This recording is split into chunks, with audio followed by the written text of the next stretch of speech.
Merhabalar, hepiniz tekrar hoş geldiniz. Majör Arkana kartlarını açıkladığımız serimize 2 numaralı Azize kartıyla devam ediyoruz. Azize kartı da hem Joker hem de büyücüde olduğu gibi derin bir semboloji ve felsefi derinlik taşır. Azize kartına baktığımızda iki sütun görüyoruz. İki sütunun arasında oturan bir Azize görüyoruz ve sütunların arasında bir perde. O perdenin arkasını görmüyoruz. Ve bir de ay figürü görüyoruz ki Azize zaten ay tanrıçasıdır mitolojik olarak Diana ve Selena.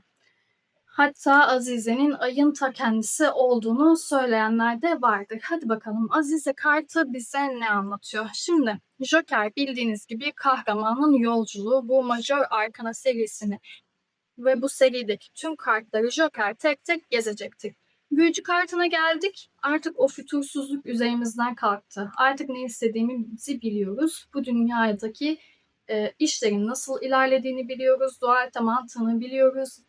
Bize çizilen sınırları ve ilahinin bize verdiği donanımları, meziyetleri biliyoruz. Bunlarla birlikte nasıl istediğimiz şeylere ulaşacağımızın da farkındayız. Her şeyi yapabileceğimizi düşünüyorken bir anda Azize kartına geliyoruz ve Azize kartı bize çarpıcı bir gerçek söylüyor. Sen sanıyordun ki aslında o büyücü kartına geldiğinde her şeyi yapabilirsin. İlahinin sana verdiği o kuvvetle, o sonsuzluk işareti, o infinity işaretiyle sandın ki her şeyi yapabilirsin ama Azize sana bir dur dedi. Senin bilmediğin hala bir şeyler var. Sen, evet Tanrı sana ruhundan üfledi. Evet sen tanrısalsın ama Tanrı değilsin. Ama onun bildiği her şeyi bilmiyorsun. Bak burada bir sır perdesi var ve ben bunun önünde oturuyorum. Bu sır perdesinin arkasında ne olduğunu Azize biliyor. Ama sen bilmiyorsun. Ama sana bunun ne olduğunu söyleyebilirim. Ama bunu doğrudan söyleyemem. Sezgilerinle söylerim. Azize su elementidir. Azize aydır. Ay nedir? Güneşin ışığını yansıtır zaten bize bu dünyada. Ayın kendi ışığı yoktur. Biz güneşe çıplak gözle bakamayız. Ama aya çıplak gözle bakabiliriz.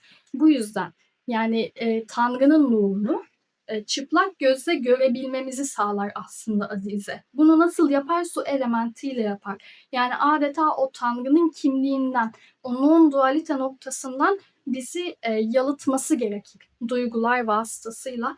Bunu yapmazsa eğer, Azize bu iki sütunun arasında durmazsa eğer bizim benliğimiz Tanrı'nın benliği içinde eriyecektir ve zaten biz onu anlayamayacağızdır. Güneş zaten Tanrı'yı sembolize ettiğini söylemiştim. Yani dediğim gibi o güneşin ışığını bu dünyada görebilmemizi sağlayan şey azizedir, aydır ve bunu da tıpkı Platon'un mağara alegorisinde olduğu gibi dolaylı şekilde görebiliriz. Doğrudan göremeyiz, doğrudan hissedemeyiz. Nedir mesela? Ayın ışığı da yani güneşin ışığını yansıtır ama onun soluk bir versiyonudur. Onun yani gerçek güneşin ışığını tüm parlaklığıyla yansıtmıyor zaten ayın ışığı. Burada böyle bir nüans vardır. Mağara alegorisinde de nedir mesela? Platon'un idealar dünyası dediği bir dünya vardır. Mesela şu kitabın idealar dünyasında mükemmel bir versiyonu vardır. Bir ideal versiyonu vardır.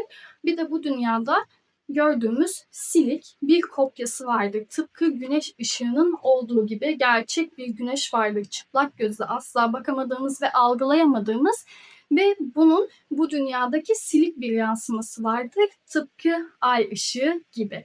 Aslında Azize kartında da böyle bir durum söz konusu. Ama yani şöyle anlatmak istediği şey şu Azize kartının.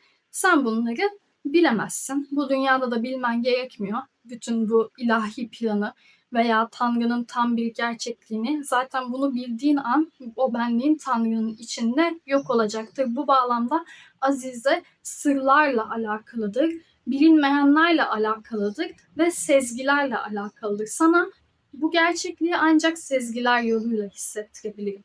Ancak bunu somut olarak hiçbir zaman göremeyeceksin diyor Azize Kartı. Okumalarda karşımıza çıktığında ne anlayabiliriz Azize Kartı? Bir kere dur ve bekle der. Neden? Bakın iki sütunun arasında yani Zaten 2 sayısıyla birlikte 2 sayısı durağan bir enerjidir. Mesela değnek kartları hızlı kartlardır. Ateş elementi olmalarından mütevellit ama baktığınız zaman değnek ikilisinde bile bir bekleme enerjisi, bir yavaşlama enerjisi görürsünüz ki bu da 2 sayısının durağanlığından ötürüdür. Şimdi Azize bu anlamda size biraz beklemeniz gerektiğini, ilahi planda bilmediğiniz bir şeylerin olduğunu söyleyebilir. Ya burada genelde şöyle de açıklanabilir. Hani bir takım sizden gizlenen sırların varlığına da işaret edebilir Azize kartı ama ben bunu şu anlamda yorumlamıyorum. Hani bir kişinin sizden sakladığı bir şeylerin olması değil de ilahi planda sizin bilmeniz gerekmeyen bir şeyler var. Ha, yani günlük hayata uyarlayacak olursak belki de şöyledir. Sizin bilmediğiniz bir şeyler var soru sorduğunuz konuyla alakalı. Ama bunları bilmemeniz sizin için daha hayırlı. Ama siz bunu sezgileriniz yoluyla da hissedebilirsiniz. Ve bu arada yani Azize size şunu da söyler. Eğer bir konuda şüphelerin varsa mesela yani bu şüphelerin muhtemelen doğrudur. Muhtemelen sezgilerinde yanılmıyorsundur der sana Azize okumalarda karşımıza çıktığında.